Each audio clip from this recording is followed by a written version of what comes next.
I know better. They can't afford me no more tears.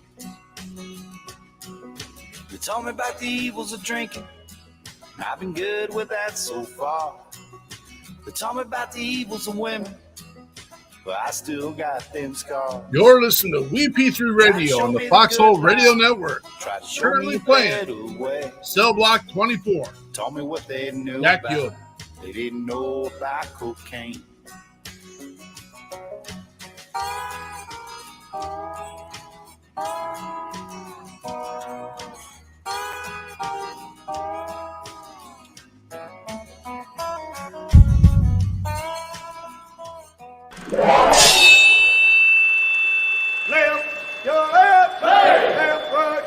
You got it!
Trucker.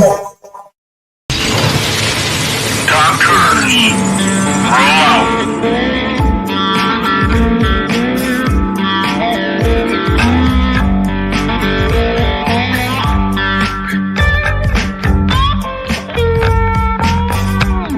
You're watching or listening to We Got Your 6 at 6 Patriot Playtime. We the people, the People's Patriot Project.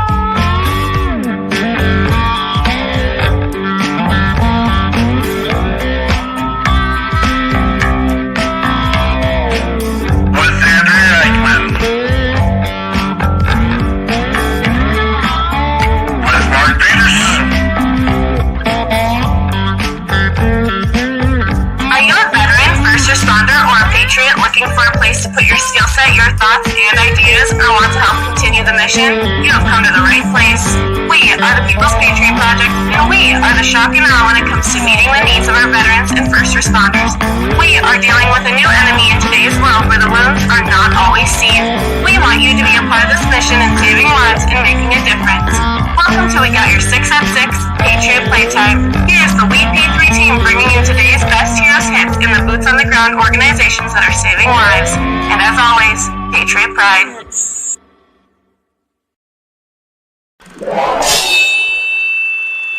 Left, your left, hey. Left, right, your left. You got it! Trucker.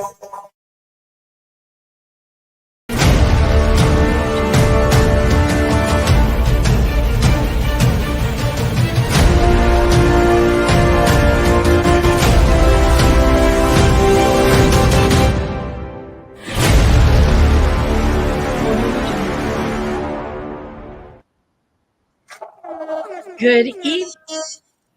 Oh, that's very weak. That's very weak. Hey, it's Andrea Eichmann here with the People's Patriot Project, and we are here bringing you our weekly show / podcast called We Got Your 6 at 6 Patriot Playtime. Every week, we bring you a guest. Many times, we bring a new musician in, Patriot Pride, and then we share all the good and sometimes not so good things happening in our world. This week, we have some super awesome guests joining us. We've got a new aggressive young veteran musician, nonprofit running Mr. David Gambone. And we have with us Mr. C.W. Sorry, Jonathan. CW and 20 Hands High will be with us tonight to share what they've been up to lately and what they've got coming up soon. You know why we get to do this? We get to do this because we have those service members and first responders that have committed their time, sweat, blood, limbs, family, and life to give us the freedoms we have that allow us to do what we do daily, nightly, all over and over again. That's why we are here. Welcome to all of our guests right now. I see you out there. Thank you for joining us. Don't forget to ask your questions. And if you would like your name recognized, there will be a link right here that you can connect with StreamYard, and then they will share who you are when you ask your questions or make your comments. Thanks again for being here.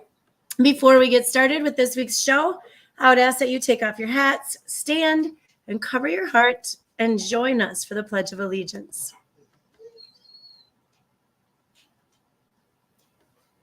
I pledge allegiance to the flag of the United States of America and to the republic for which it stands, one nation, under God, indivisible, with liberty and justice for all.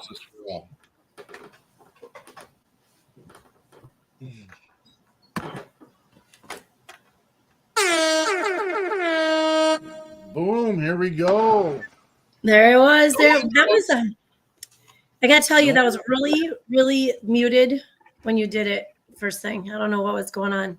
What was muted? That thing. It was muted. If it was muted, it was. Yeah, right. You don't want to do that. 'Twas muffled. Yeah, we there are we go. here. We're doing it.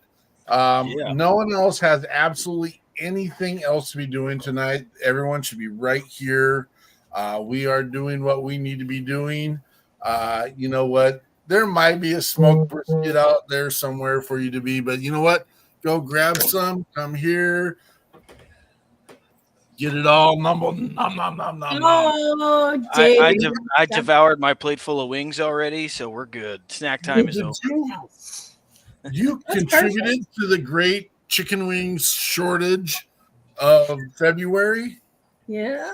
Yeah, like half of the chicken wings for the shortage are in my belly right now. Swear. Fair enough. Hang on. Let's take a time out. Go ahead and ask me if I'm sorry. Are you sorry? No. I knew the answer already. Not even slightly. No. Nope, don't feel bad. You know, Smoked and dry rubbed? Oh, come on now. Oh, yeah. I wonder if sometime we're going to figure out how to, because, you know, on those crabs, they can break the claw off the crab and throw them back. Do you think we're going to be able to have chickens have mutated more than one wing or two wings?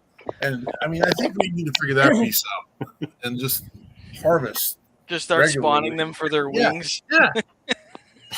Oh, my Well, God. you see, I only eat wings from buffaloes, so The buffalo wing. it kind of helps with the chicken shortage when I You eat know buffalo what? wings. This is true. How would we get them to grow back on the buffalo? That would be a better trick.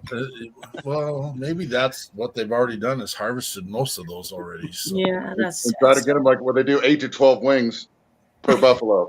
there you go. Right. Listen, Right. if a See, I whole got buffalo solutions. is made up of wing I got meat, solutions. So let's pretend there was something else. Tailgating. People like to tailgate. What is your favorite tailgating? And this is in honor of Jonathan a little bit because apparently this is a 48th week of Mardi Gras going on right now. And apparently Mardi Gras now takes all of our cultural iconic symbols of Christmas, because that's not a Christmas wreath behind Jonathan. That is a Mardi Gras wreath. So make sure we're representing. And I mean, on top of that, you eat cakes that have little baby J in it, and I just don't get what's going on. This is some kind of pagan. No, it's not. I'm a hillbilly from Wyoming who doesn't know nothing, so we'll get through this. What is your favorite tailgating beverage and or food? I'll let Dave go first. oh, me? I won. I've never won anything in my life. That's so beautiful. As far There's as no like prize involved. Sorry. By the way, the prize is to talk about food and beverages. That is a True. prize in and of itself. Thank you. I'm a foodie at heart. When my wife and I got together, we agreed that we would never love each other more than food. So I take food pretty seriously, and we've been going 11 years strong since. So I think there's something to be said about the food department. Anyway, tailgating weekend, I make these things called briskets. I slow cook brisket over the weekend before getting to the tailgating event. I then make homemade cheddar biscuits and a homemade ranch broccoli slaw. And I put it on there. I put some cheese. It's cheddar, it's biscuit, it's brisket. It's the best sandwich you'll ever have in a handheld environment with your favorite beverage in your hand while tailgating, which for me, by the way, would have to be a Don't Worry, Be Hoppy, Juicy IPA. Come on now. come on, be happy. I like Come on. it. Just like zing, zing, zing. With the turkey, all the bullseyes, nailed it right away. Andrea, you got to go behind that now.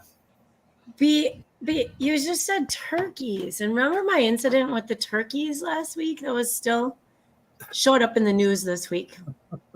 And then there was a video of the whole thing happening. Dude turned a corner too fast with his turkeys in the back in his truck, his semi, and the whole thing went sideways. And I got there. I don't think PETA's listening, right? I got there. Not yet. As they were scooping up all these turkeys in a big loader, and those little legs were all just swinging around, and then dumped them in the dumpster. And I was like, whoa, that kind of made me sad. Anyway, Pray for him in a truck. Me. That's what I've done. he was cited for driving a little carelessly. I'm going to go, because right now it's what I can smell, is buffalo chicken, that dip stuff. You take your celery or your crackers and dip it in there. It's cleaner than the wings. So, if you're wearing white, you can have more without any risk of getting dirty then. All righty. I'm not a foodie. I'm not so much a foodie, just for the record. What's the beverage?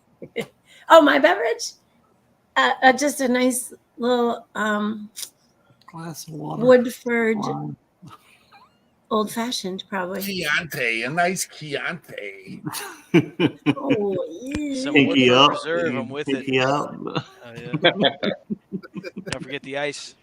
There may be a time or two where me and Miss Eichmann might have an argument about food, because she's just like, hey, I'm fine with eating the cold wiener water, and we're good with that. And I'm like, we gotta do the whole meal, man. We're not just doing the leftover wiener water. Sorry.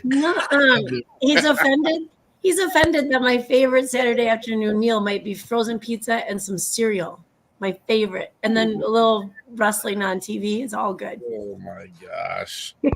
Amen for the wrestling on TV. Let's Heck go. yeah. Cereal? Come on. I grew up with that. It's all real. It's all real. Good people. CW, what's your chow, and what do you like to drink? Oh, I'd have to say I'd get a Boston pork butt and turn it into Carolina style pulled pork. Put that on some King's Hawaiian rolls with just a little bit of coleslaw. Good. You could eat about 60 of them, I think. Or at least it seems like it. You're speaking the language. What do you got to And your drink, sir? beverage? And a smoked old fashioned. Oh. Now you're taking the old fashioned and taking it that time. That was very good. Yes. Good Hit me call. with two of those, please. Yes, yes. Those por favor. Miss Kimmer, what about you? Good evening. I've never been to a tailgate, but here at home, we put on a nice spread. We have today we had fruit, vegetables, potato skins, fried mushrooms. Just a munchie day. Half of those are outlawed at a tailgate, just so you know. Sign me up for the munchie day. Not allowed. But I mean, teach your own. I mean, you had to go out there. It's good. And what's your beverage? Coffee. Coffee. All right. A special kind of Respectable. coffee, special blend, anywhere? Decaf. A decaf. Okay. Ooh. Jonathan.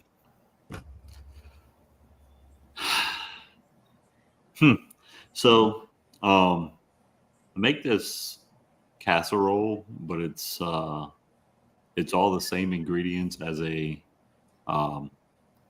stuffed jalapeno.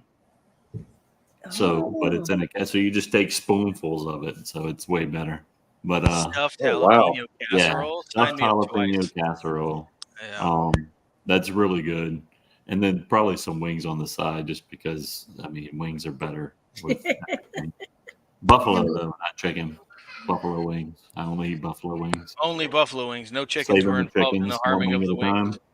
And also it kind of depends on what mood I'm in, but there's you were talking about that you and was it was Eric talking about the Sierra Nevada. That's them IPAs, man. I got this company, Parish Brewing Company, that makes this IPA called Ghost in the Machine. It's a double IPA, and it is so good. I would take that, or I'd probably take a smoked old fashioned too. But depending on what mood I'm in, that would be my drink of choice. Yeah. Ah. We haven't Hey, got what's to our, up? we haven't got to our shout outs yet, but I wanted to get that out there. Chad Hutto, Coloradoite, comedian and veteran extravaganzor. Have you guys connected, CW? I'm confident you have. Once, but it's been a minute. I believe it was at the Whiskey Baron in Colorado Springs last time we were there, I think. Or well, no, not the last time. It's been a minute since we were there. So Jonathan, I got to correct you. If you're going to talk and speak on here, you got to use correct terminology. It's not casserole, it's hot dish, okay? It's a hot dish. Yeah, I don't know what you're talking about. That's the way it is. It's not. Well, I took basically the same recipe that Andrea was talking about, the buffalo chicken recipe. And instead of putting buffalo and chicken, I went ahead and put all the ingredients for stuffed jalapenos instead, and swapped out the chicken for like green onion and Italian sausage. I love the idea of the deconstruction of things, and just like, for example, tacos. I got to do the shout out to tacos. Jeremy Daniels out there. We got you, brother. Tacos are food. Yes. But you know what? Throw the chips on the plate, throw the taco ingredients on top, and then go at it with a fork. I mean, it's a deconstructed taco. We call it nachos, but throw it in the trough, man. I mean, if it tastes good, throw it in the trough and get the quantity you want. And Down the hatch. Absolutely. Down the hatch. My tailgating experience, or I don't do food small to begin with, and I don't do like one dish. I mean, we're coming and we're bringing. So I'm going to call it a small plate. I don't know why I would call it a small plate, but that's the language of the industry. I do small plates, but I'd have like 82 of them, and with all different kinds of, and just again, deconstruct it, throw it in the trough, and go to town. It's good. Pour the beer on top or add those smoked onions and everything, and just it's meant to just give you pleasure, is what it is. I want to do a couple special shout outs because Chuck Tyler reached out to us in our comms outside of this, and he's like, "What are you guys doing? Don't you guys take a break?" And I'm like, heck no, brother. We got the mission continues, man. This is nothing's competing with us tonight. We got the people here that need to be here, and we're going to continue to talk. Yeah, this guy, he's trouble. Please, I got you, bro. I got you. You know what? I've never had fixins like going to his mama's house down in Nashville. And Mama Williams is like, she is from South America, Brazil. Came to Louisiana, spent a gigantic portion of their life. Now they're homed up in the Nashville area. But I'm telling you what, man, they come, you show up there, and you are like the traditional guest. Like, hey, we're coming over 15 minutes later, and she's got a 15-course meal when you show up. And I'm like, how'd you know we were coming? And then, well, that's how they cook all the time. Well, okay, fair Bro, enough. Brazilian food is a weakness of mine. When I was 9 years old, I was able to take a mission trip with my family down to the Amazon River, and we gave medical and dental care to third world villages along the Amazon River back then. And the amount of food and things that we experienced while being down there for 6 weeks, it is a gorgeous country. They have some gorgeous food out there. They had a churrascaria. It was like a meat market that you could have a buffet of meat at. It took me back, man. Brazil knows how to make food. I'll say that. I'm not going to argue with you. No, the last time we stopped, they were just happened to have food on the smoker and then some food out on the grill. And then that was just the meat. And then there was stuff steaming and boiling in the kitchen. And yeah, you're just having a snack or a light meal. And there's all this food. Another second shout out I would like to do. Brand newcomer to us. Day Kinsley Camille. Welcome to the show. Thanks for coming. Or hey, congratulations, Grandpa. Eric Mello, grandchild's in the house, and we're so glad to be your grandpa. So thanks for sharing that and letting us be part of that in your life, brother. Eric Mello runs the Contagion Effect out in California, which is a podcast that we like to partner and group and do our like messages with. So we appreciate you, brother. Let's grow. Wow, we got a lot of stuff going on. Then there is all the other amazings, and we'll rattle them through. Jeremy Daniels, thanks for being here, brother. Kimmer, thanks for coming on tonight again. Eric Mello's there. Lee Williams here. Chuck Tyler was there. Everyone's there. Kinsley Camille is awesome. I have a feeling she's going to be spoiled. Just a little bit. John Crochet, what's in the news? All right. So, part of my news was finding that talking about Eric Mello becoming a brand new. Sorry to steal your thunder, brother. No, that's great, man. It's exciting stuff, man. And I always like to. I don't want to tell too much of Eric's story, but there's a give and take in the world, and typically there's always something to bring the spirits back up. I'll just leave it at that. But I'm super proud of really Eric's family, I guess. But Eric is going to be a fantastic grandpa, and I'm excited for him.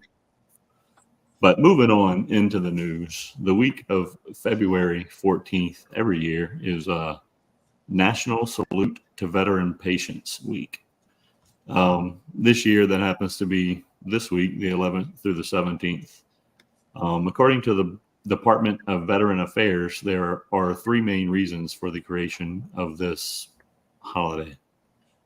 Pay tribute to veterans, encourage people to visit and volunteer their service to veteran medical centers, and to increase community awareness about the role of VA medical centers. There are over 1,200 facilities that are run by the VA, 171 medical centers, and 1,112 outpatient centers, making the Veterans Health Administration the largest integrated healthcare system in the United States. They will see nearly 100,000 veterans on a daily basis, and over 9 million veterans each year will receive medical treatment.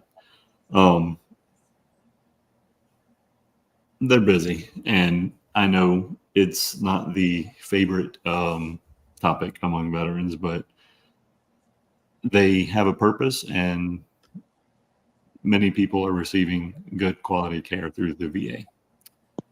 February 13th is Mardi Gras. Mark, pay attention.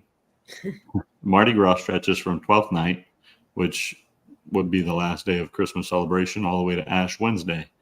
Mardi Gras is actually French for Fat Tuesday, to reflect the tradition of eating rich and filling foods in preparation for the ritual of fasting for the Lenten season. Although Mardi Gras is most famous for the carnival celebrations in New Orleans, Venice, and Rio, celebrations take place in various different forms all over the world, usually in countries that have a large Catholic population. February 13th is also Self-Love Day. It is designed to remind people to love themselves first. With the pageantry that surrounds Valentine's Day, it is important to understand that it is okay if you don't have a romantic partner. Self-Love Day is about understanding the power of self-love and the positive impact that it can have on our lives. It can help boost confidence, courage, and it can also help to sit back and analyze situations with a little more clarity. It can make us less dependent on others for finding a source of love. If we learn to love ourselves properly, then loving others will become that much easier for us. And moving on to February 14th, as everyone knows, it's Ash Wednesday. Very busy. It's Valentine's Day, and it's also the start of Lent. And it is a terrible excuse to buy your wife something for Christmas way too late. But I've already done it, so there's no take backs. Anyways, that's it for the news. And don't forget, it's okay to be involved with someone, and it's okay to just spend time on yourself and love yourself. So Do it. Good stuff. Good world we live in. Great positive messages. Life is good, man. Life is good. Watching and sitting kind of in the captain's chair. I don't know if I should say captain's chair because everyone is equals in our network, and it's just amazing seeing all the great works that are being done. And we never know what's going to develop. And, we kind of got into this thing, and we wanted to make sure that we didn't leave any rocks unturned. And what we were finding is when people were calling us and saying, you know what, the first responses were like, oh my gosh, you answered the phone. I'm like, well, yeah, well, tell me who's not answering the phone. And I do take that list down too as well. It's important. But then we had no desire in building a podcast. We had no desire in building the content. And then all of a sudden, this weird little head cold thing went through our society a couple years ago, and it is what it is, and blah, blah, blah. But our news was telling us everyone's going to die. Everyone's going to be different. Everyone's not going to be the same. And I'm sitting there like, who are you talking to? I said, oh, we got another special guest in the house.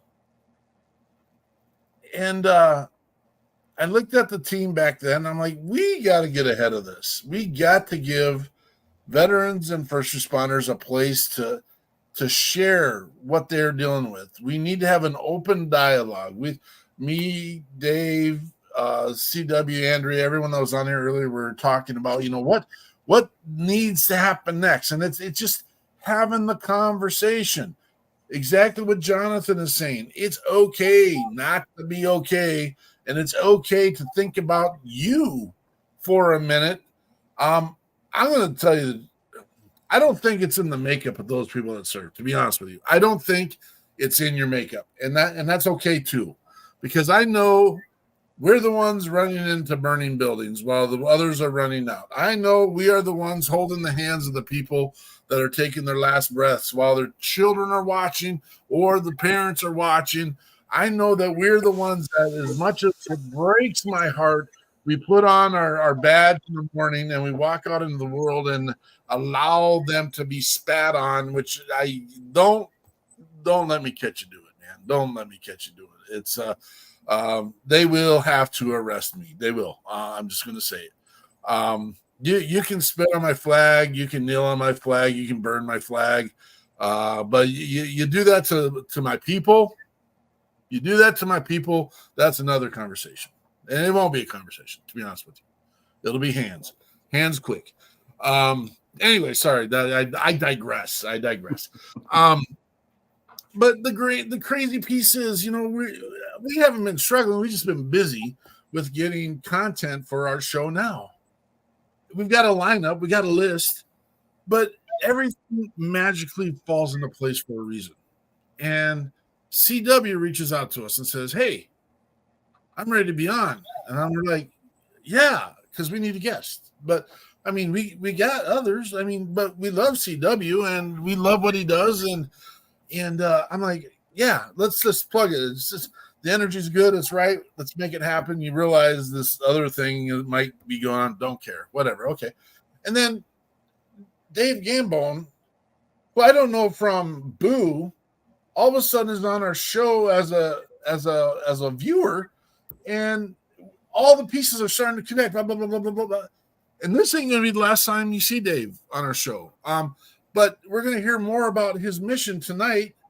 He wears a couple hats. Oddly enough, I'm windy tonight, ain't I? I just got stuff. That's all right. Those that do just continually do. Hey, be good at one thing, damn it. Come on, let's go. No, we don't do that. We will lay this Afghan across space of all the stuff I can do, because what I need us to all figure out at some point is I need us all just to work together.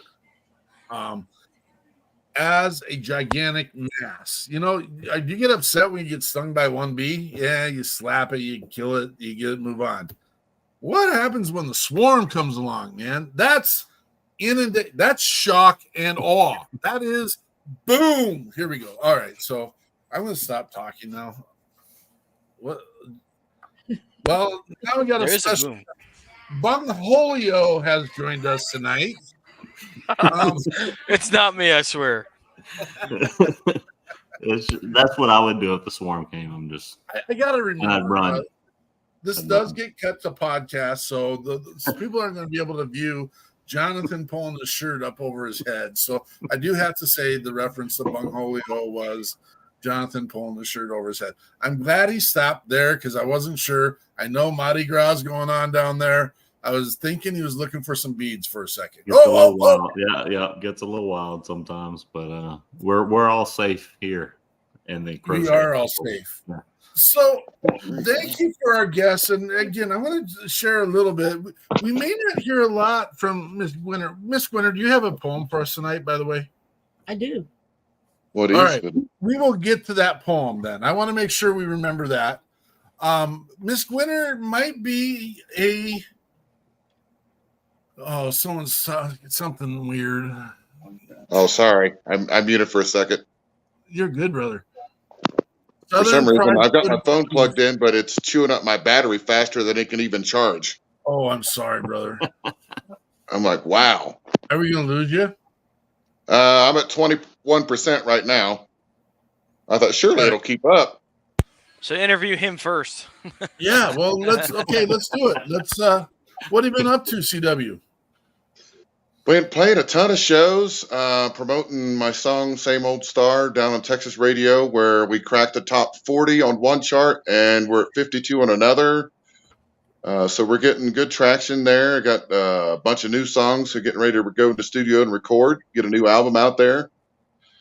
We got a veteran show coming up on the 23rd here at the VFW Post 501 here in Denver. And you being from Wyoming, you'll appreciate the fact that we're going to be involved with Cheyenne Frontier Days at the Outlaw Saloon. I can't tell you who we're going to open for yet because they haven't made the official announcement, but it's going to be cool.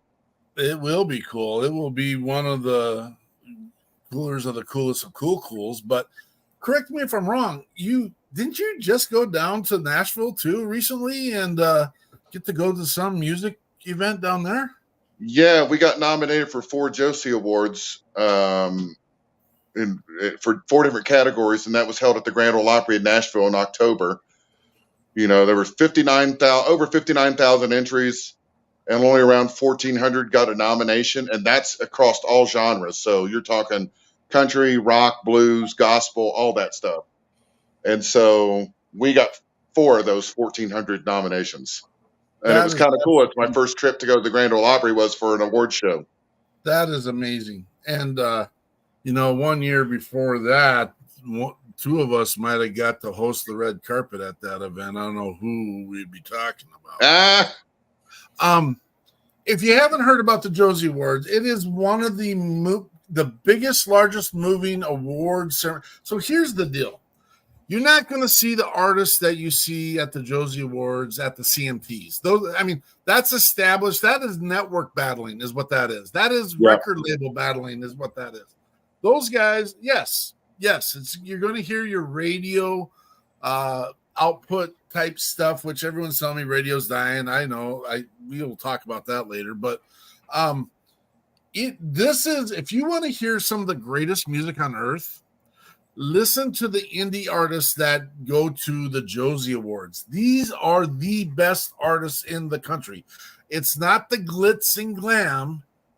It is straight up art, their craft, and just from I'm missing the word I want to use, but it's real life music. I'm sorry. And again, grassroots, independent, grassroots. That's the word I wanted to say. Yes, thank you. This Carolina Swifter lady that's apparently trying to make it to the Super Bowl today, and that lady, you know, bought and established in the network. Now, don't get me wrong; they have to work too, and I get it and everything. But C.W. Wooten and this guy Dave / Jeremiah, these are grassroots artists that sing from the hip. Now, where can you hear music like that? You can, there's a radio station called WP3 Radio that you can, it's all veteran and first responder musicians. It is, and that's why me and Andrew got to host the red carpet last year, is because we were there supporting. Now, we just didn't have logistics this year. I'm confident they would have let us be there, but we didn't have it in our wheelhouse to be on site this year. But it's not something that we're going to put on the shelf. It's just something that is, we'll work towards it again next year. What's the first song you want to run, CW? Let's do Same Old Star, because that's the one that's right now that's getting a lot of airplay down on all the independent Texas radio stations right now. You got it. So we got C.W. Wooten, 20 Hands High,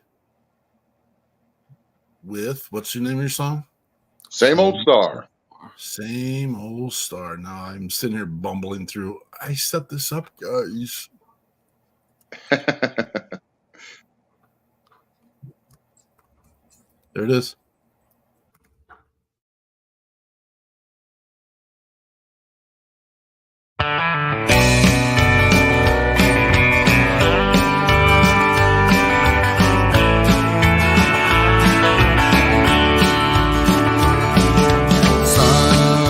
Sometimes it's hard to see what's right before my eyes. Looking past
Same old star, same old star.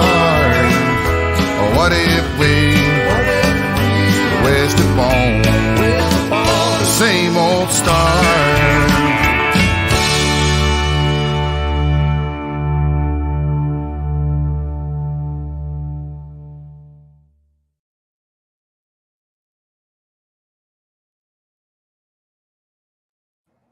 That is CW and 20 Hands High, same old star. I think that video should make video of the year, for the record. I think that's a beautiful, beautiful truck in that video.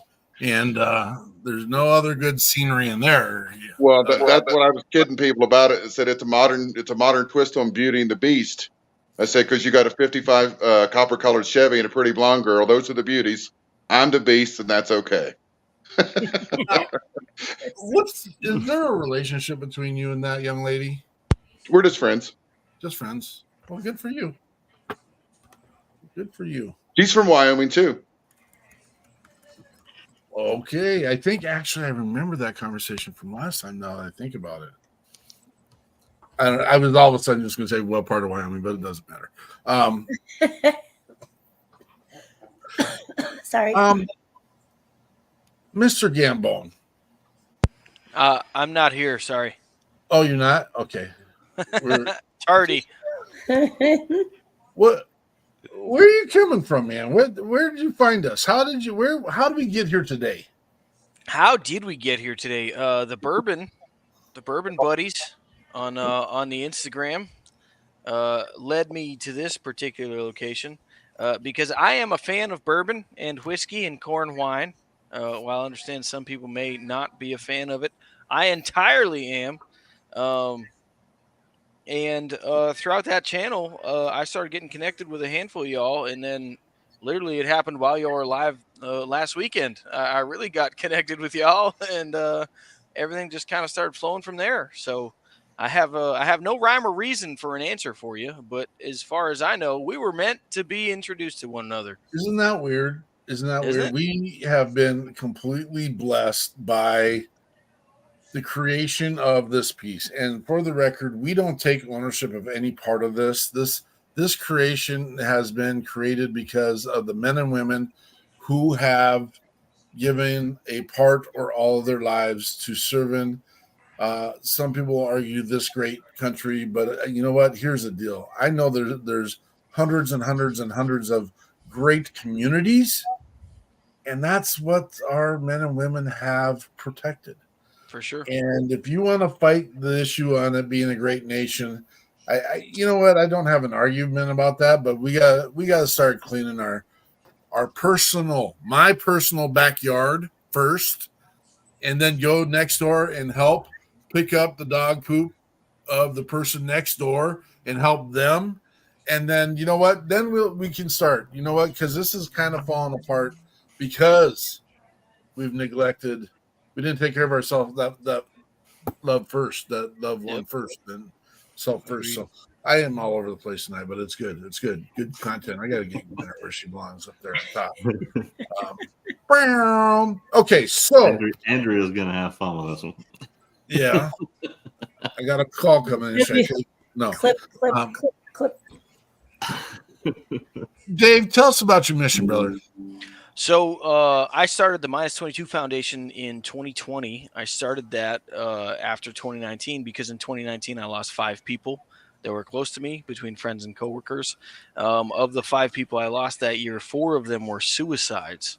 And so it was a very, very tough year for me. Everybody talks about 2020 being a very difficult year. I'd agree that it was a very difficult year, but I would take 1,000 2020s over a single 2019 ever again.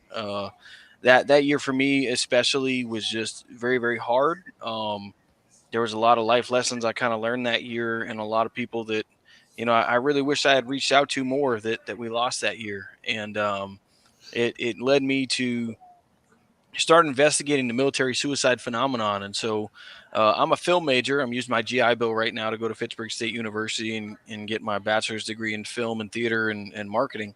But I wanted to use that kind of aspect to kind of delve into what we have going on here. And so we have a documentary going on right now investigating the military suicide phenomenon, and talking to survivors, talking to survivors on both ends of it, people that have survived their own million-mile moments as well as people that have been on the receiving end of them. I personally survived my own million-mile moment back in 2015. I was active duty in the Army then, and I wholeheartedly wanted to take my life back then, and I'm very grateful that I didn't. And I'm very grateful that my plans didn't work out, because now I'm able to be in this position now to be able to help other people. And so when I formulated the Minus 22 Foundation, I wanted to create something that was different. There's a lot of military organizations out there that are preventative of suicide, and I totally commend them for what they're doing.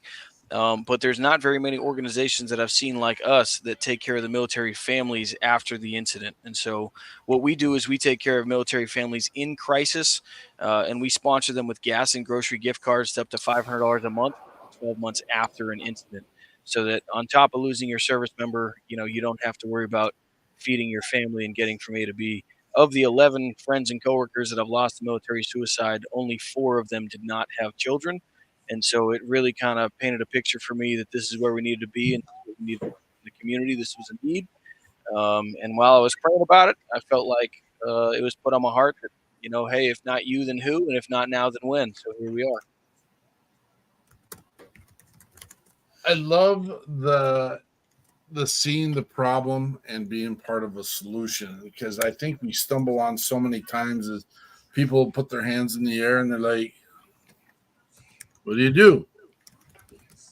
Well, that is kind of our question. What are you doing? Right. And you can get into the conversation about the definition of insanity, doing the same thing routinely, expecting a different outcome. But I don't think people expect a different outcome, to be honest with you, the majority of the time. I think they just get stuck in a rut, and they are going to I'm going to drive this thing until there's no driving left. Yeah. And I can relate to that. I was there. Like I said, I got caught up in the middle of my own million-mile moment, and I'm very, very grateful that I survived that time in my life. But this is a major problem in the military, and just in general across the board right now. Mental health is something that we don't talk about. We it's almost like we intentionally neglect it. It's too uncomfortable to speak about. Now, when I stay in touch with my soldiers, I stay in touch with some of my best friends from the military. When people call me to say, hey, what's up, I always follow that up with, hey, how's your mental health? Let's talk about it. Let's talk about what's going on, because I'm somebody personally that suffers from anxiety. I suffer from depression. I have really bad insomnia. And when all 3 of those hit at once, I'm really not a nice person to be around. I've gone out of my way to work at my remedies and work at things that will improve my lifestyle, to make sure that my triggers and things are minimal. And I have told my close friends, my close family, that they can check in with me at any point in time, right? I want them to know what my struggles are, because I want people to ask the questions. And my old saying is, if you're bold enough to ask, I'm going to be bold enough to answer. We need to start having these conversations about mental health. There are days that my mental health is absolutely not good. Right now, today, I'm doing really well. And I've gone out of my way to put things in place to where I'm doing really well. But even still, I still have bad days, right? I still have days where my emotions get the best of me, or where my trauma will get the most of me, or where an anniversary will get the most of me, right? I've lost a lot of people over the years. That can be really tough. And it can be really tough to speak about, or kind of try to digest. And so what I try to do is, anybody who's close to me, I try to be 100% honest with, and tell them hey, this is something I deal with, and here's why.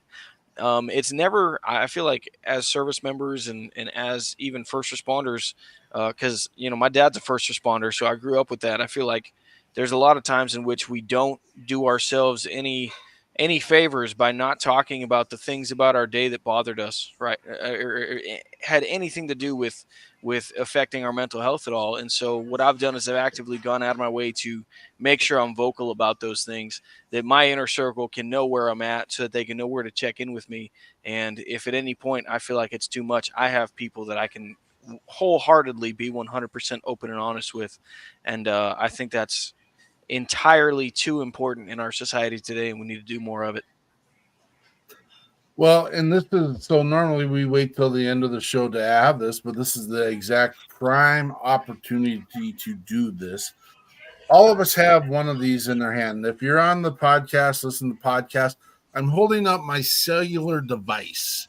Yep. All of us have this, and I'm assuming you have a very large contact list within that cellular device. We are going to ask you today to type out, I'm just thinking about you.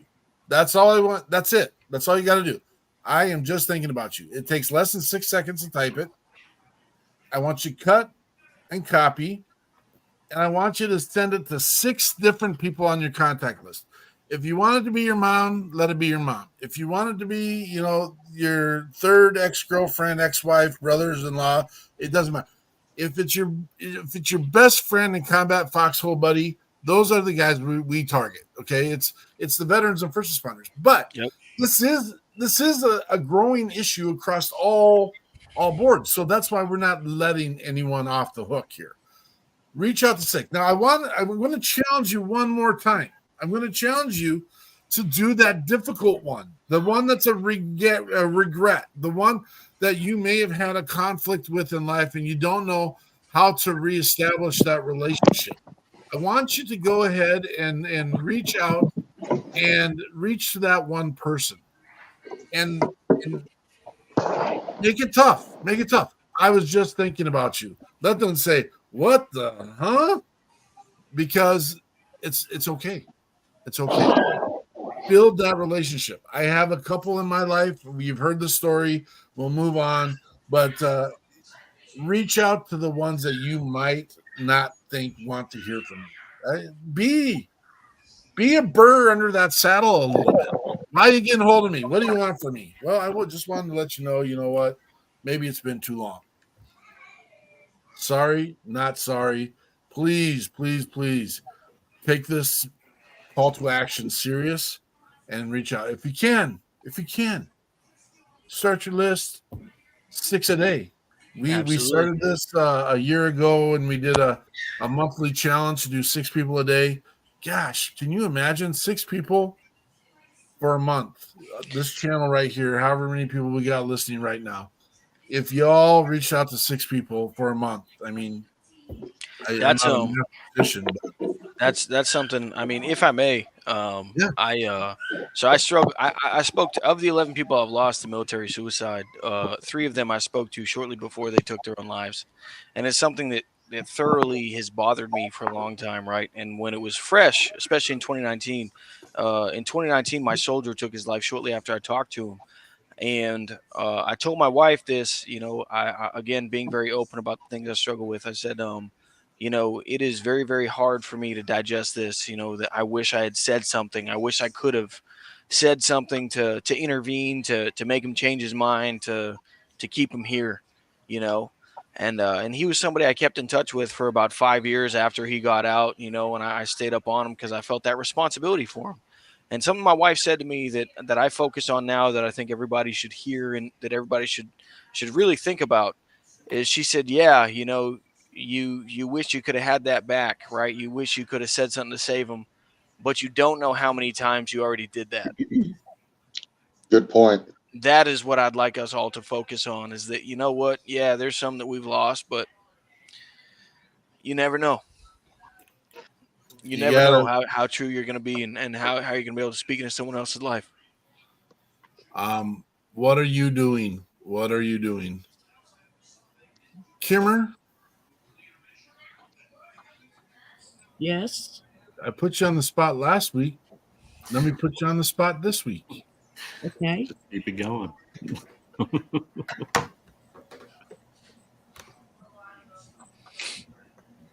Would you like me to read the poem? I would love for you to read the poem. Okay. It's called The Comfort Zone. The comfort zone is a state of mind, a place like no other we will find. We like being there because we are in control. It's our safe place by 1,000-fold. But our comfort zone keeps us stuck, keeps us from living in a rut. We are not being challenged or growing. It may keep us away from ever knowing. Our confidence, our strength, or even our pride. Don't allow this to be your blind side. Get out and venture and have some fun.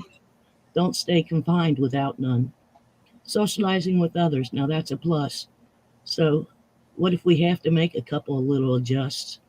With mental health issues, we have already made a few, and we have to keep continuing on our healing avenue. I'm exploding with Holy Ghost bumps because we did not pre-show this, and Kimmer does these amazing poems and has just been an amazing addition to the People's Patriot Project. She works peer support and she does great things with Erica Ozio and Catch 22. But how ironic is it parallels the conversation we just had with Dave? Even when he said, there's the line in there, and I'll do terrible referencing it, but the conversation about you don't know the effects you're having on others unless you are engaged, and that's not what the poem says, but it says you never know. You never know what doing that next step will do for A, you, and B, others around you. And oh my gosh. I Thank you, Kimmer. dropped the mic again. Boom, show's over. Sorry. Yeah, So, thank you, Kimmer. I mean, think about how many. I think about how many times, just in my own personal life, that I was hanging on by a thread, and I needed that little bit of something to keep going. That's honestly the reason I had zero hesitation to be a part of this event here tonight, was because I see what y'all are doing and I see how powerful it is, and I'm grateful to be a part of it, because I know that even if it reaches one person, that is more than enough in the ripple effect of things mental health. That's it's massive. So I do sadly, in lieu of these great conversations, you never know who you're not going to touch as well. And I'd like to reach out or do a shout out to Operation Tackle Box down in Georgia this week. They lost one of their officers to their demons. And you know what? We've got people with boots on the ground working the mission, doing what they need to, and we're still letting some slip through our fingers. And so it is reach out, be close. Wait, what? Okay, we got some military people on the screen here, and so there's a such thing called, we called it Army cold, but we'll call it military cold. During military cold, no one cares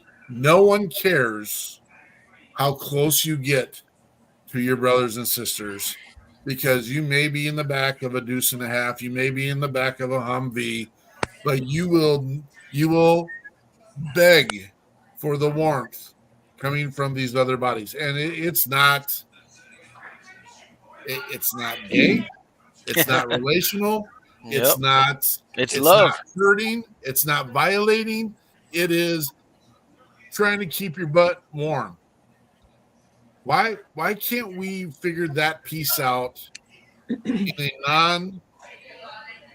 non overstepping the line and say we need to learn to be closer with each other. We need to call each other out. We need to say, hey, I see you a little bit off. Yep. Again, it's always there's a camaraderie that you develop in the military that you just can't get it anywhere else, because you don't live with all your coworkers when Sure. you're out on mission or you're on deployment or whatever.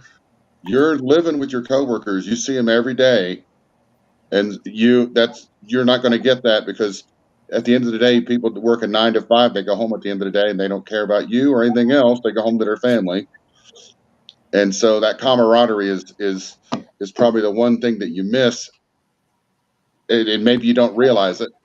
I'd say it's the one thing I absolutely miss, but I'd also say it's the one thing I have personally sought to find in my local area. I've gotten connected with a bunch of veterans in this area that I probably never would have crossed paths with if it wasn't for the veteran status, right? Like I didn't know, and so I'd say that there's power in that as well as going out of your comfort zone to connect with the people in your area, because even if you're not going to connect with them 100%, that 60% connection, that 30% connection could be the very thing that you're missing that could help you hang on and keep going. And I think a lot of veterans also, I say suffer, but they also have, the anxiety and the depression and anxiety of just being around people, because when you get out, you understand that there's not a whole lot of people that understand what you've been through. And it's not, I know it's not just veterans, but there's just not a whole lot of people that'll understand what you've been through or that can make that connection in their head that you've lived. You know what I mean? So there's an anxiety and a awkward moment when you're meeting new people. And for some people, they're fortunate, and I'm not calling anybody out. I'm just saying some people don't need that military connection because they have a spouse or somebody in their network that wasn't military that fills that void, and those are the lucky ones. You know what I mean? But there's plenty of people out there that that don't have that, and they need that military connection. They need that brotherhood, that camaraderie, and they're still looking. Jeremy, absolutely. I can tell you right now, if I was demographically in your space, I would be in your space, brother. You're here every weekend, please. And I get there's the physical need and there's the spatial need. Please, you're here every weekend. Please, you are not alone, brother. And I know that doesn't fix stuff, and it's easier to say that, but I'm just in awe. We've got a man from Colorado, a man from Massachusetts, a young lady from Kentucky, Jonathan from southern backwoods, Andrea from southern Minnesota, which is the bad part of Minnesota, and then me from the northern part of Minnesota. Not that you're calling anyone out. But, we didn't know CW from Boo a year ago, and then we've built this relationship. We didn't know Dave at all, and literally Kimmer literally admitted she was a man hater to me, and wasn't real comfortable with our space to begin with, and now she's coming on geeing and being all happy and it just look what this camaraderie has built. And it's not isolated to these 6 people. It's isolated to the 40 people who have chimed in tonight. It's the people that listen, and we're going to get it, folks. We're going to get it. You got to reach out. You got to see the people that aren't getting it. Jeremy Daniels, it's not that you're not getting it. We just got to get you in the folds, brother. We're getting there. We'll get you there. The more and again, there's a difference between talking about, not being okay and glorifying day and day and day and being that regular shopper who wants to get the handout every single time. They're 2 different things. And hey, we're with you. We're going to help you. We're going to work with you. But, you got to be ready to be doing the work as well. And proactive. You got to be proactive in that. Yeah. Sure. Yeah. I love this conversation. It's one thing if you don't have the awareness to notice certain things, but once you're aware of certain things, now you have information. You got to act on it. Do something. That's a piece that our VP3 group, we're having a conversation at one point. Is like, when do we stop talking about awareness? Awareness is always going to be needed. But if you go out and ask the industry, how many veterans are committing suicide every day, they're going to drop 22 on you every single time. Okay, so you understand, what are you doing? But so in all my research, I can tell you that that number is an outdated VA study number. that number is supposedly upwards of 50. It's upwards of 59. They estimate that 2/3 of veterans who get out of the military service don't even keep contact with the VA, yet are still dealing with the suicide phenomenon.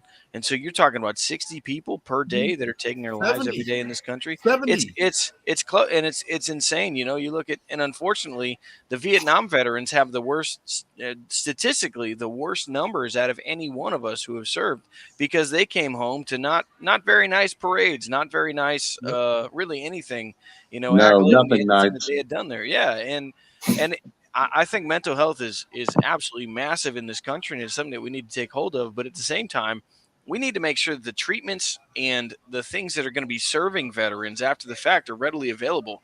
And truth be told, I'm going to tell you from my own personal experience, they're not. As I said earlier, I suffer from anxiety. I suffer from depression. I suffer from insomnia. And I can tell you right now, I have not had an anxiety attack in the last 4 years, where, I would have anxiety attacks. My fight or flight would hit, and then I would crash into deep, dark depression for about 5 days. So you're talking about a 6-day span where I was nowhere fun to be near or around at all because of my issues, right? And getting out, I was on 9 different prescriptions when I got out of the military, and it was just I really didn't feel like myself. I say this because, and I'll get into that later, but psilocybin saved my life. Magic mushrooms. Everybody says, magic mushrooms, they're like a big thing. I intermittently microdosed magic mushrooms. I have not had an anxiety attack in 4 years. Psilocybin quite literally saved my life, and I was the most straight edge person throughout high school. I didn't drink, I didn't smoke, I didn't nothing. Getting out, dealing with all the traumas and stuff that I had experienced. I'm a firm believer that marijuana and mushrooms saved my life, and I don't like smoking. Right? I make topical rubs and things like that for my pain, which are way better than lidocaine and everything else that I was put on from the military. But the things that we have accessible for our traumas are not yet there at a national level, and psilocybin can literally save people's lives, and there's all kinds of studies and things going into it right now. I say all that to say, this past week I was invited to be on NPR's news station, the Boston station WBUR, and I got to sit down with the Secretary of Veterans Affairs John Santiago from Massachusetts, and I spoke to him about the things that are available and not available for us as military members and military families. And one of the things that we discussed was psilocybin being readily available for treatment for PTSD and trauma. And he said, I wish I had met you 3 weeks prior, because I could have gotten you to testify in front of the Senate for its effects. It literally saved my life. And this Friday, I get to meet with all the higher ups of Massachusetts to create 10-point legislation to start helping military members and military families out here to start getting us the things that we need and utilizing some of these resources that are long overdue. And I really can't say enough nice things about it. I'm not big, like I said, I'm not big on, substance use or substance abuse. And obviously things are different for everybody, but I cannot say enough nice things about both psilocybin and the cannabis plant, because without them, I wouldn't be able to sleep or feel like I graduated from my traumatic self. And that's something that I hope other veterans and service members will get to experience, because the peace that I have has been astronomical, to where I'm able to do all these other things now and actually feel like a human and not this damaged robot that's going through the system. So I got 1.5 billion questions. And again, we've committed ourselves to call out when we see the flaws or need to learn more. Mm-hmm. When you decide to go the route of psilocybin, did you choose to do that, or did you go to a doctor and go through the some doctors do it, shaman, they say shamans, there's licensed shamans that do it. Did you go through a practice to have that happen, or did you do it on your own?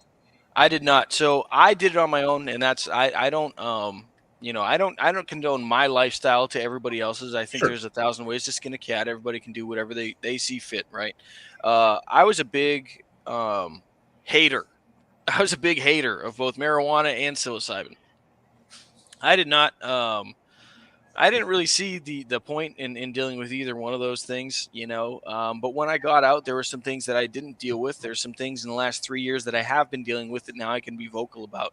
One of the biggest things that really traumatized me in service was that I was one of the last people to see one of my students alive. He took his life shortly after seeing me. And that period of me acknowledging that And opening up about that really opened up a lot of other kind of trauma triggers and things in my life that made me like just really not fun to be around. Around that same time, somebody had gifted us a fun guy bar for Christmas or whatever, and it was just a psilocybin chocolate bar, and I was like, I don't want anything to do with that. I don't want nothing to do with that. And then after doing some of the research about intermittent microdosing and things like that, I really became curious because some of my anxiety attacks and some of the tension that I carried with me every single day in my life was really affecting me. Um, I'd be able to get through the day to day, but when everybody else went to sleep, I'd be wide awake, living in my head, and that was not a nice or good place to be. And my insomnia would then kick in, and I'd just be this like I can't even describe it as anything other than a mess. I was just this emotional, sleep deprived mess that was not fun to be around. And so I did the research on psilocybin. I did a single microdose. And the thing that I love about psilocybin is that your body actually digests it as food poisoning. And so what happens is your body starts digesting it and then kind of detoxing yourself of all the dead cells and all the dead, nasty things that are in your system. And so there are different people that have different results with it, but ultimately it clears you out. And on top of that, it naturally resets your serotonin levels. And your serotonin levels are crucial to people with depression because serotonin is what happens. It gets carried through your blood to kind of regulate those issues. And so to be regulated for 10 to 14 days after a single microdose, I felt like a whole new woman. I felt like, I could be an entirely different person with this now. And the stress, the tension, that angst, it honestly and truthfully melted away. And I do not condone substance abuse of any kind, right? I utilize mushrooms twice a month for about a 6-month period, and then I went to once a month. And to date, I can tell you I haven't had mushrooms in 4 months. And my body is regulated, my depression is regulated, my anxiety is regulated. I feel like a whole new person, not a robot, and somebody that can actually not only speak about the negative things that were in my life, but feel good about them moving forward. And that's something I never thought I'd graduate from getting out of the military.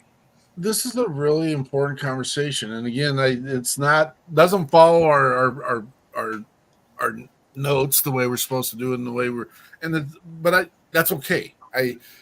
We've always said when we get onto that real conversation that needs to be had, we have to stick with it and be real about it. But my biggest concern, I'm with you, Dave, and I'm glad that you're able to manage those pieces for your life. But I'm witnessing through my brothers and sisters' Facebook pages and their social media and the drive for this. They're trading one addiction to another addiction. And again, we're down in Nashville, and we brought a brother down to our space. I'm probably sharing more than I should at this point, but we bring him to our space in Nashville, and he's telling me, well, I'm microdosing, and but it was every day, and he's not able to show up to some of our events, and I'm like, it's killing me on the inside. We've got Brandon Miller, just kidding, Brandon Mills, who's a Nashville recording artist who was an Army sniper and who's got a song out there that shares his passions. And he went through a licensed shaman, and he did his one microdose, and he said, it changed my life forever. And that's all he needed. He just needed the kickstart. Every once in a while, we need that kickstart. Brothers and sisters, please. I want to have faith that you're strong enough, but do this as clean as possible as you can. Yes. We've got some that are going, and we had some dear friends that are on these cocktails given to by the VA, and they want to clean, and then realize that this is making me numb, and I can't be a human now. So cold turkey don't cold turkey it. It's the adverse effects there's a whiplash that happens when you come off your meds, and then it's going to sling you into another space. Yep. Talk to your doctor. Find the method to wean off that. Use these as tools. I mean, I'm not guilty of using both CBD and THC to get through some pieces that I needed. But I'm an anti-take anything all the time guy. I don't like putting stuff in my system. And so it came to a point where I was on the CBD, which, you're a big drug guy. No, not really. But, and I'm like, there's a time where I could tell it was doing absolutely nothing. And I'm like, I'm done. Yep. I've reached my plateau, I'm done. I'm off it. Get done. Now, again, I'm not practicing what I preach, but CBD is also not necessarily an addictive process, and it's different for everybody. Yeah, like sure. Everybody's different, and that's something, with respect, like you said, that's something to give respect to with people within our circles. Not everybody's the same. Not everybody responds to substances the same. And while psilocybin can be great for somebody, it can be detrimental for somebody else, right? It could be, part of the same old wound there. I struggled with alcoholism while I was in the Army. I can say that. And just to give people a little more perspective, because, I've kind of already opened up about this. I was in a position where I was using alcohol as a weapon against myself, and I recognized it. And kind of unorthodox, I went out of my way to kind of separate myself from that. And by doing that, what I did is I went out and bought my favorite bottle of whiskey, and I poured myself a shot, and I left it there on the counter for 3 months, and I didn't drink. I left it right there. And I told myself, if this was going to be a choice of mine, it could be a choice of mine, right? But I took control back of my life, and I stopped using alcohol as a weapon against myself. I think recovery looks different for different people. Some people disagree, and that's fine. But for me, in that time of my life, I was able to regain control, and that's also what I feel like with psilocybin. But again, I'm very different from everybody else. I would not say that my one story is the same as everybody else's. Being able to utilize different substances for what you need them to do to get you through I call it kind of like raw dogging life on your own. Like, that's where I'm at now.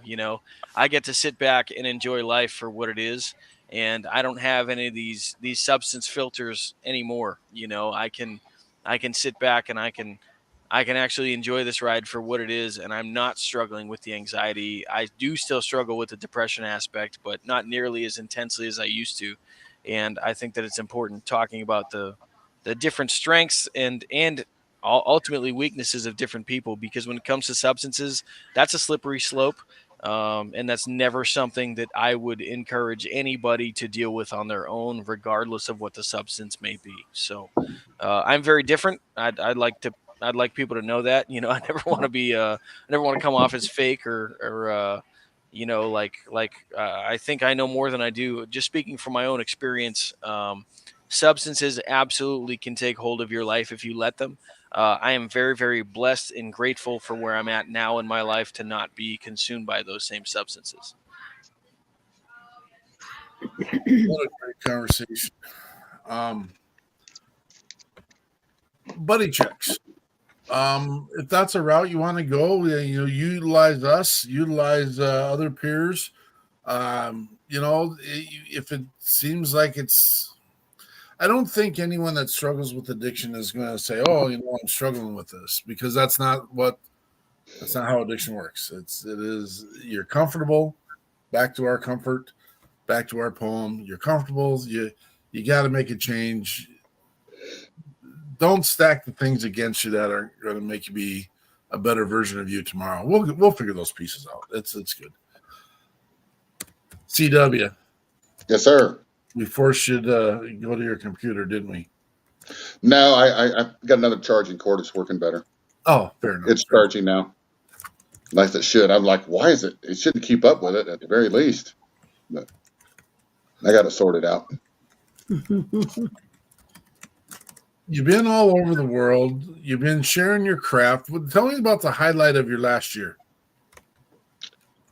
Last year's been crazy, and I've kind of made this kind of into a blurb that's in all, like when someone asked me for a quote request, to play a show and what would be charged, and so I kind of give them the 4 big bullet points to let them know kind of what they're getting. Last August, I got voted Entertainer of the Year by the Colorado Country Music Hall of Fame. I got the 4 Josie nomination. Yeah, the 4 Josie nominations there in Nashville at the Grand Ole Opry. And as a bonus to that, I checked in with one of my Navy buddies who lives just out about 45 minutes from Nashville. We hung out for the first time in 25 years. That's awesome. And then we got a Song of the Year nomination for Back to Wichita by the Mississippi Music Foundation. And then we were most recently we were a semifinalist for New Band of the Year at the down in Texas. So you're doing for the Texas Regional Radio Report, which is one of the big tracking charts that tracks Texas music. Well, and you've got a great social media person who does great promotions, and yeah, Natalie, she's all over it. I'm always in awe when we book you. You guys get out of promotion before we get out of promotion. It's just, yeah, she's on top of it. She's on top awesome. of it. That's a good asset to have there, brother. 100%. So what are you working on right now? Got any new stuff coming? I'm getting ready to go in the studio here end of the month and record 12 new songs. Wow. Yeah. And we'll been writing a bunch. I've written 90 some songs that I've written. So, then you get into the point, okay, when you start dissecting them and like, okay, how do you get to the best 12? And sometimes that leads you to, while you're doing that, it spurs you to write another song even. It sure does. So, yeah, it's amazing. You'll overhear a word or a phrase, whether it's in, you're out and about, you hear it, or, it's on Netflix or some movie you're watching and you're like, oh, wait a minute, let me write that down. And so, yep, for sure. Yeah, because for some reason this was my idea that popped in my head the other day. Like I said, I've written the 90-some songs, and I've probably got 600 plus song ideas. But my idea was I've been drunk in a church and sober in a bar. Exactly the opposite of what you would expect. It sounds perfect. So sounds like I'm like, just why did that pop in my head? I don't know. So I'm like, all right. That's kind of what this theme or this we're talking about. That's what's to be expected on this new album you fixing to make. Yeah. Well, I haven't written that song out yet, but like I've got one song that's going to be called "Here for the Cowboys," and it's a story song. Each verse tells a story. Like the first verse is from a little boy's perspective. The second one is from a young lady's perspective. And then the third one is from an old man who kind of reminiscing and reliving his glory days of rodeo.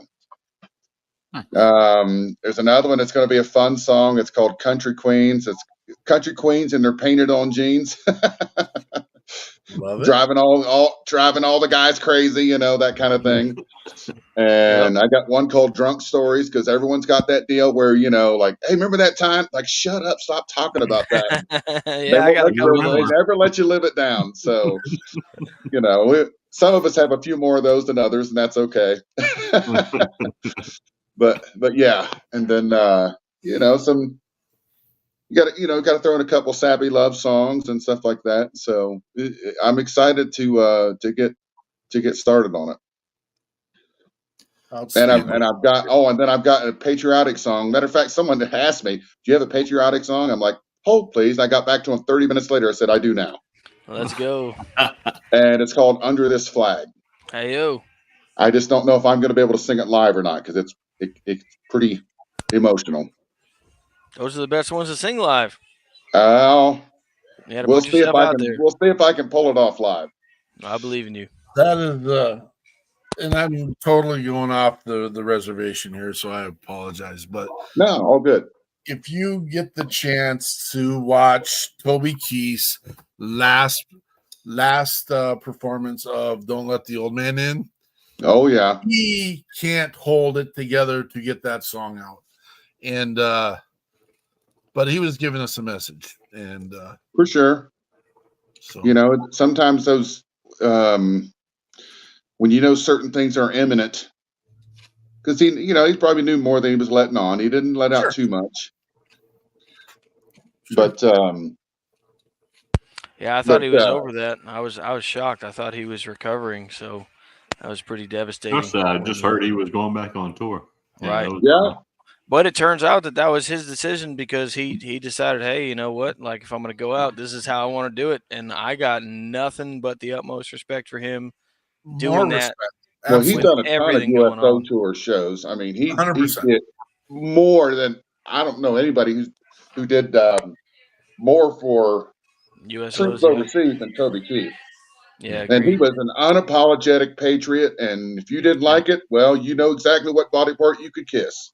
Right. Yep. That's the truth, man. It's one of those cases where we lost a good one that it's just like, you know what?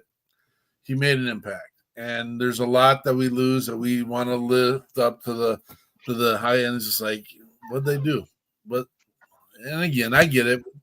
Everyone has a feeling about someone that's close to them. And so I didn't want to go down that rabbit hole, but we should probably roll with this song because you mentioned it.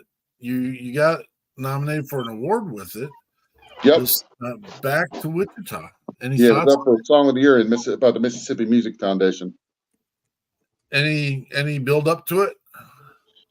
Honestly, this is kind of one of those deals where a buddy of mine just he goes, I'm going. He wasn't from Wichita. That was kind of just more of a place not related to him, but the gist of the story is about him.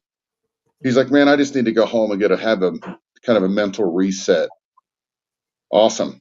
Sometimes that's what you need to do. Some people don't have the luxury or the ability to do that, and so if you do, by all means, you should take that chance to give yourself that mental reset. Amen. This is CW and 20 Hands High with Back to Wichita. Best Buy, Little Caesars, Subway, all across the nation's been played. So we're pretty freaking excited about it. Come on, y'all, let's take a little trip to Wichita.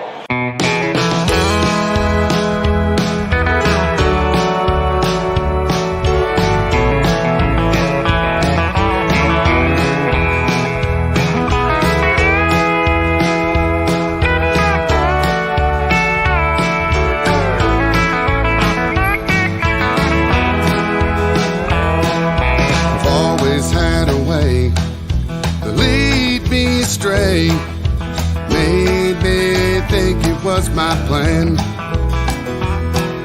Your southern charm and wit have always been your gift.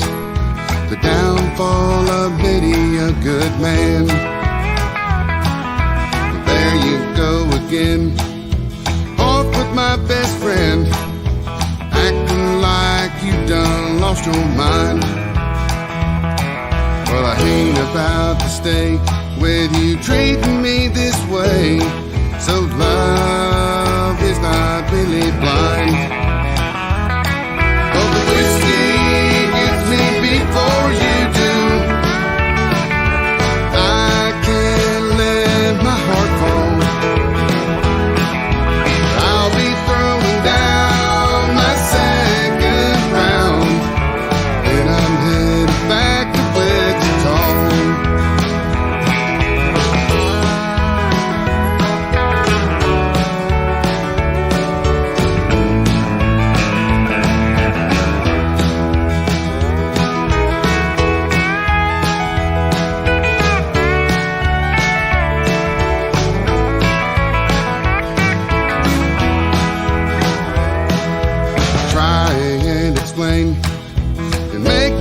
insane, but your words feel just like a slap. I can tell by that look in your eye, you ain't ever coming back. Hope the whiskey gets me before you do. I can't let my heart fall.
That's CW and 20 Hands High with Back to Wichita.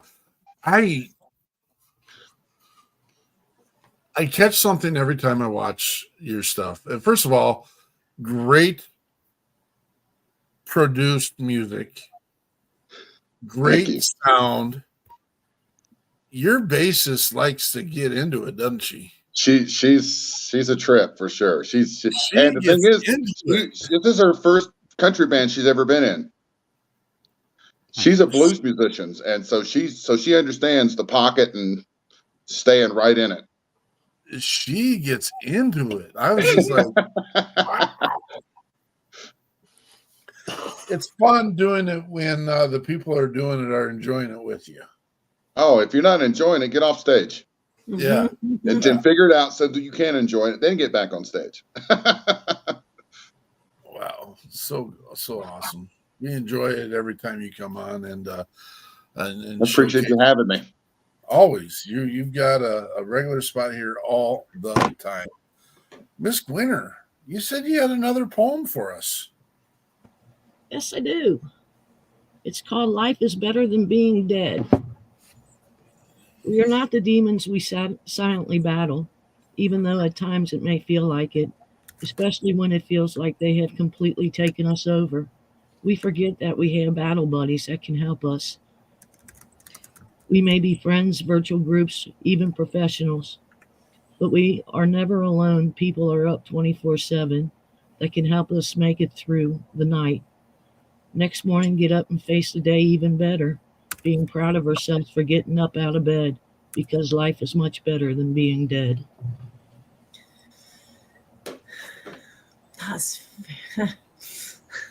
Well, we enjoy it a lot more with you here too. That's the truth. I mean, it's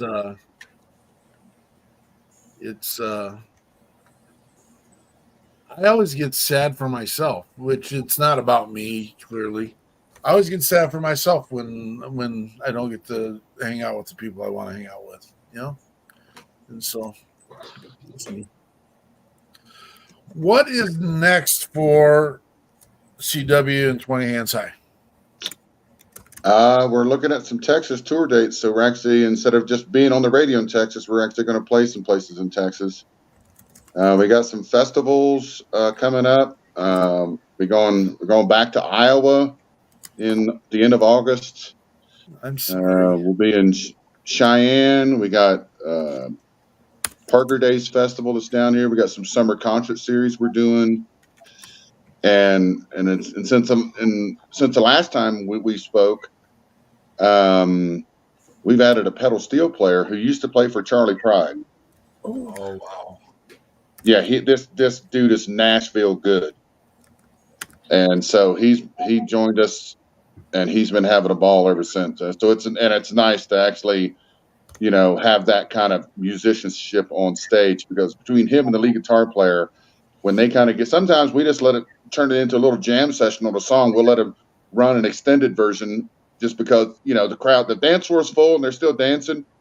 Yeah, we'll let them stretch their legs a little bit. And they have such a good time together.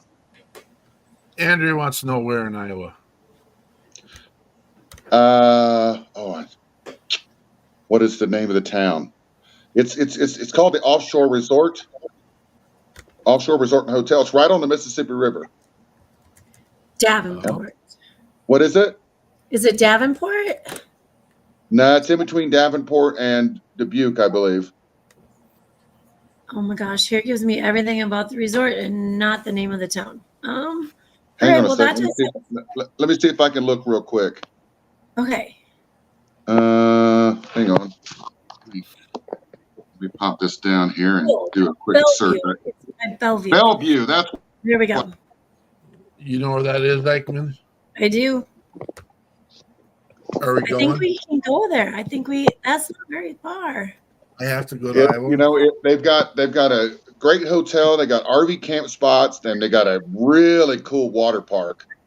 And then the stage that they use, they've got one by the pool and then one right on the Mississippi River. In fact, I think if you look at my Instagram from that we're there Labor Day weekend last year, we actually caught the moon coming up behind us on stage, Oh, a full moon. Oh, So it was kind of cool seeing that shine on, reflecting off the river and stuff. It was pretty cool. Nice. that's very do you understand the Nashville scoring system?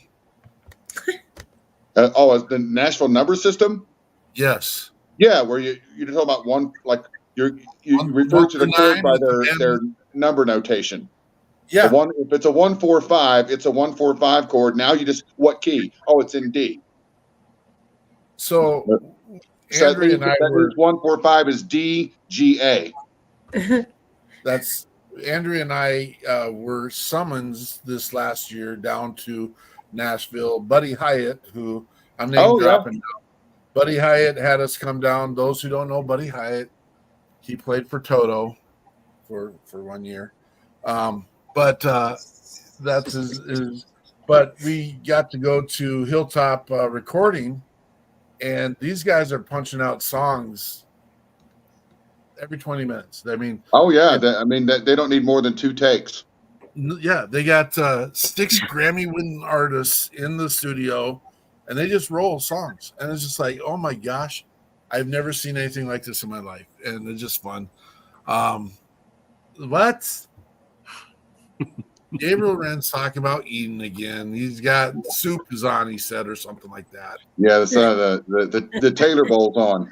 The soup is on, he said. Eating again, Ren. Eating again. I get it. I mean, why can't you just eat in a normal size bowl? Is what I'm trying to.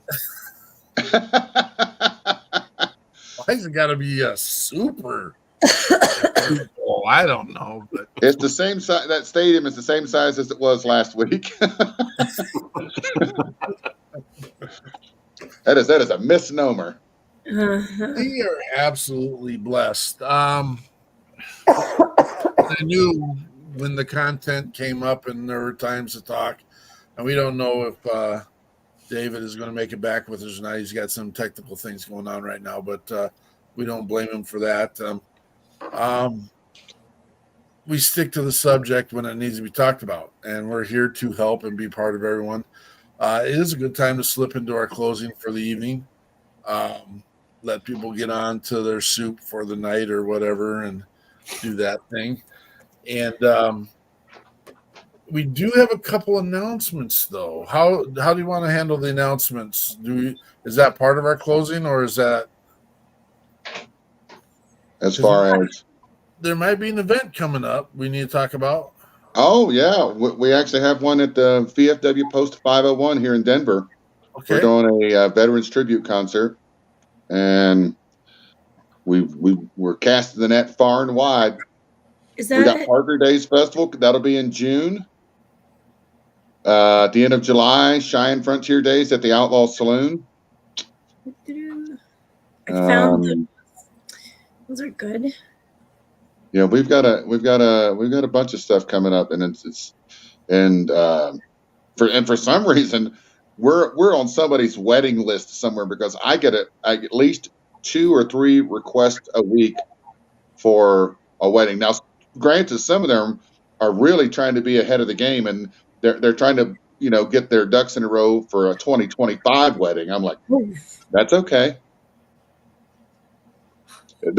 Honestly, the sooner you can get us booked, it'll be cheaper for you in the long run. Right. And then we're going to have you on as CW, the wedding singer. If that's what now. To be fair, the wedding stuff takes typically most of the day. It's rarely ever in town, so they want us to go up in the mountains. So it's, 2, 3, 4, 5 hours away. And it takes all day. We have to set up at, like at 11 a.m. and we don't play till 8 p.m. And I'm like, that you're taking up an entire, probably 12 to 16 hour day. So that comes at a premium. But hey, if you want one of the, you want a fantastic time for your guest to country dance all night, we got you covered.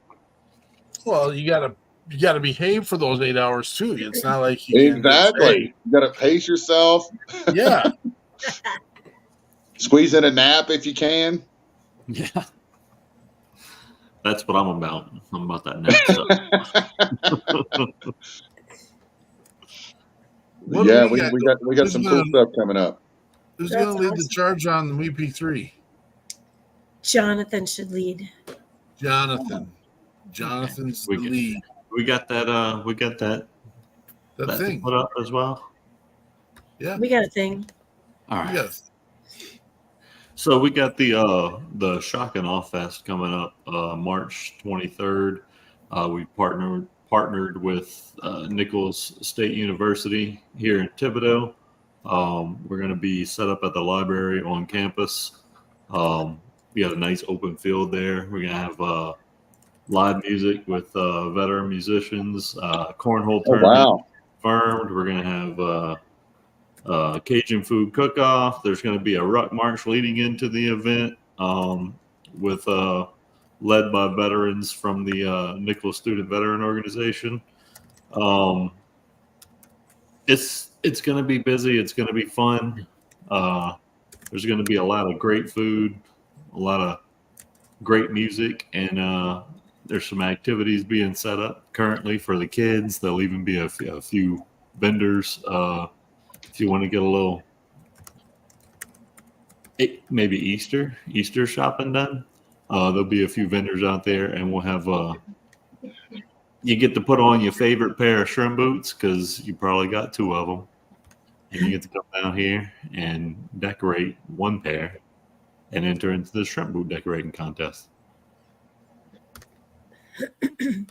It's gonna be fun. Great.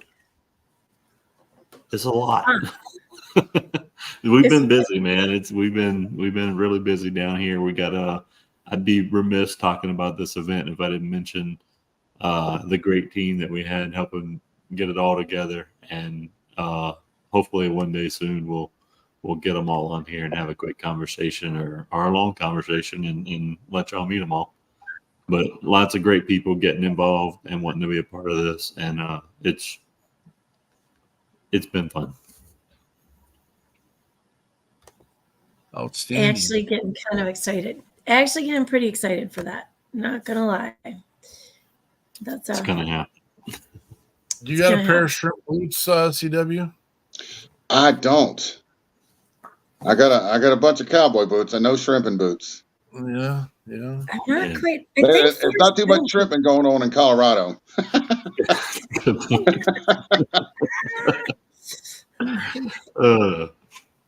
a lot of that down here.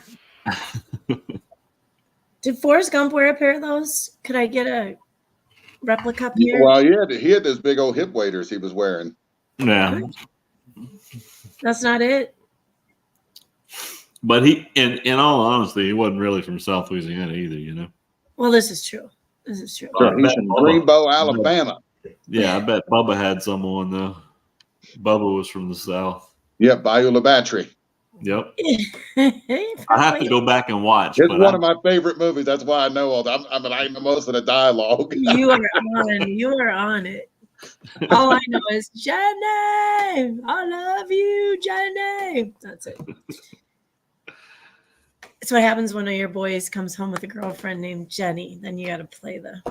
Right, you have to. You're obligated. But that is I saw this. I'm gonna guess they're expensive, but weirdly, these honestly, Jonathan, I almost called you because I think they would be like designer shrimp boots and they're waterproof. They look like tennis shoes and they're all comfortable and good for hiking in case you're hiking a ways to find your shrimp. I don't know. We like to hike up in the mountains for our shrimp. Yeah. The only thing you find in the mountain is oysters, Andrea. Yeah, there's wrong oysters. I don't know. All right. Well, we have got coming up next weekend. I had such a long, awesome conversation with Mr. Dave Chamberlain. He's a musician that will be joining us. This guy is smart. I mean, I got ideas all the way from where our country stands to what kind of media help we can use. I'm excited. He's got some more new music out there.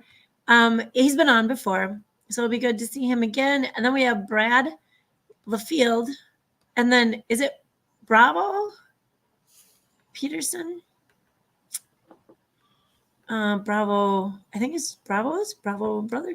Anyway, sorry, Brad. I have not yet met Brad. I just put his name and didn't know from the notes exactly his thing. And then, so I'm not going to say what airline, but I'll never book with them again because our flight down to Louisiana got canceled, which in a teacher's world puts you in a quandary.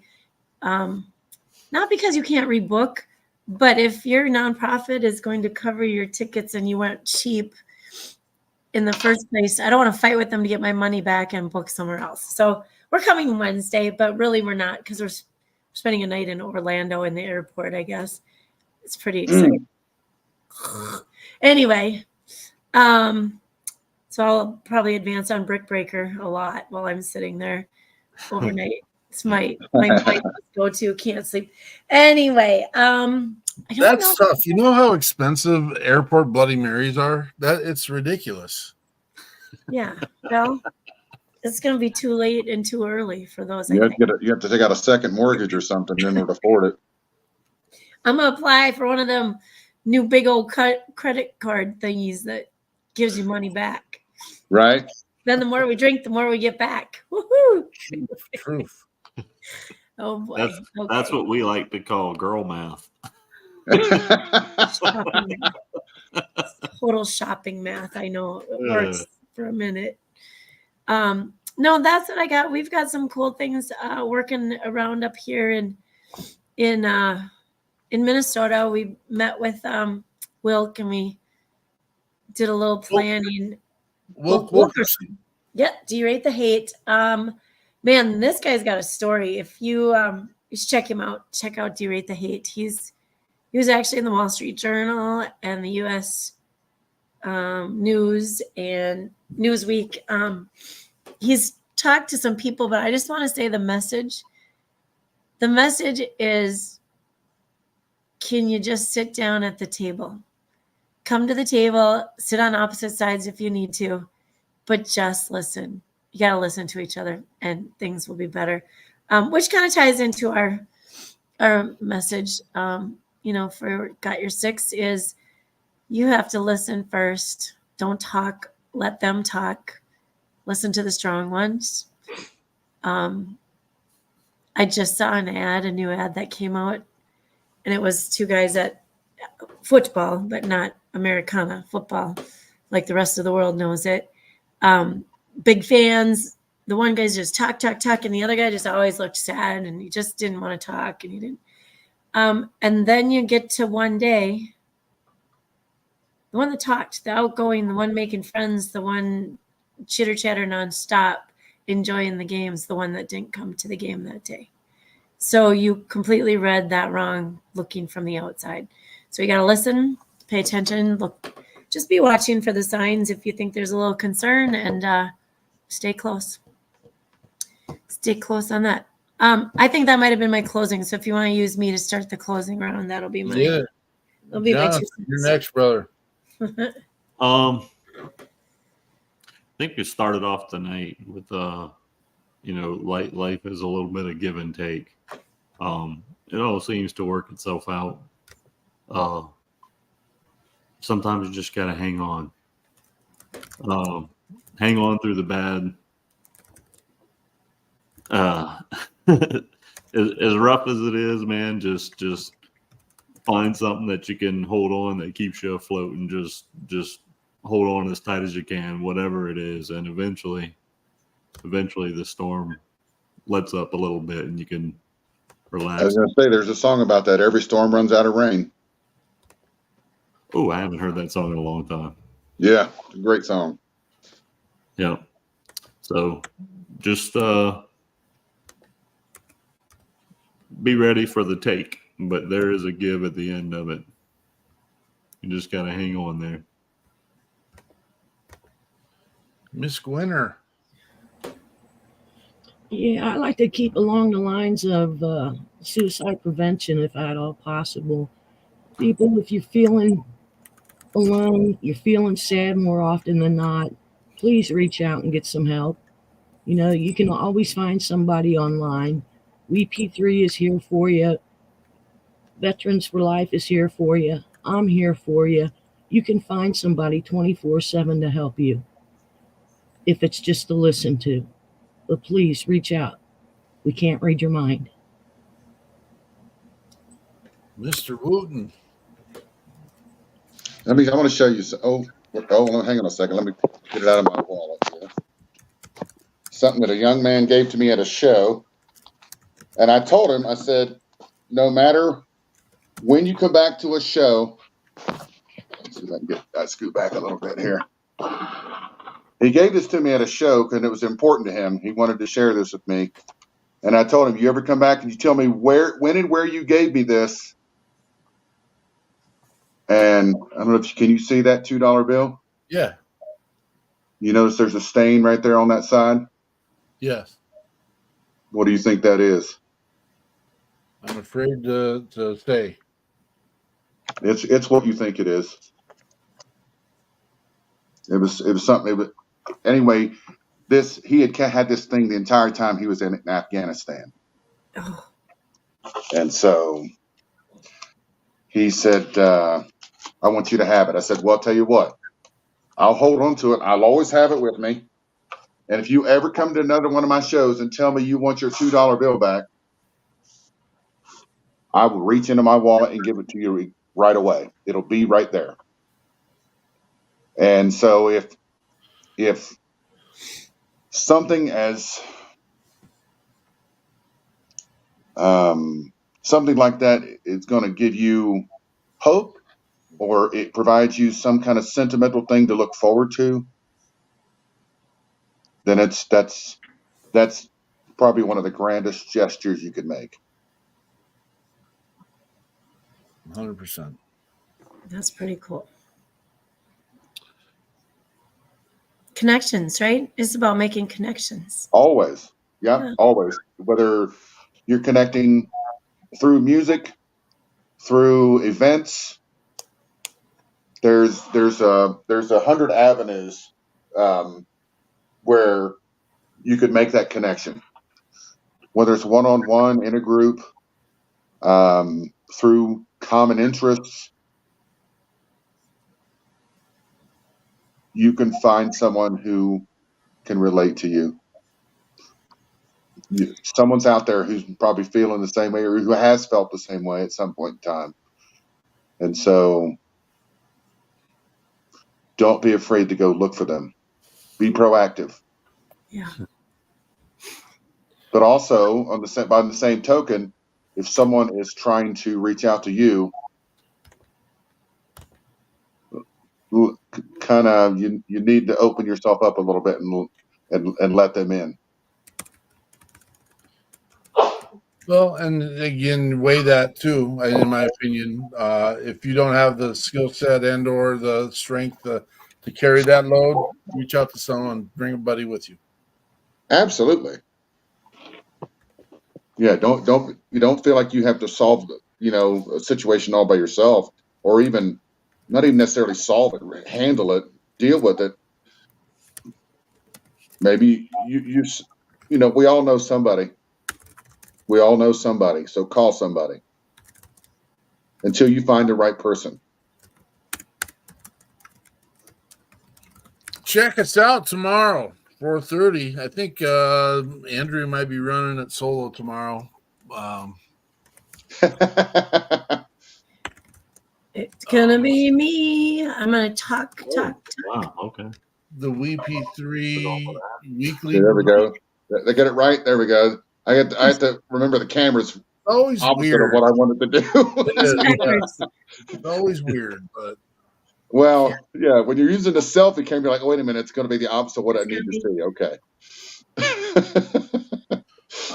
What a great show, great conversation. We're gonna have amazing guests again next week. Thank you for coming. Thank you for taking time out of your Thanks day for having me. Being part of this. Thank you for all those who are tuning in and hearing the message. Thank you, Miss Winter, for coming and sharing your amazing talent as well. And the team, the WP3 team. Thank you, folks. Thank you, folks. I don't know why I'm saying thank you, folks. Thank you guys for doing such an amazing job and always being here to help.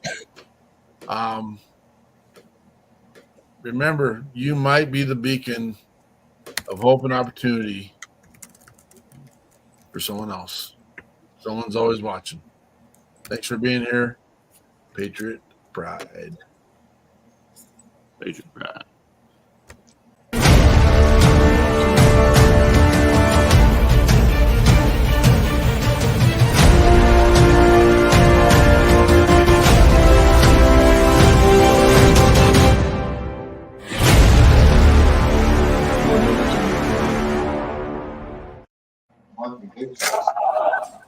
I went upstairs and did it.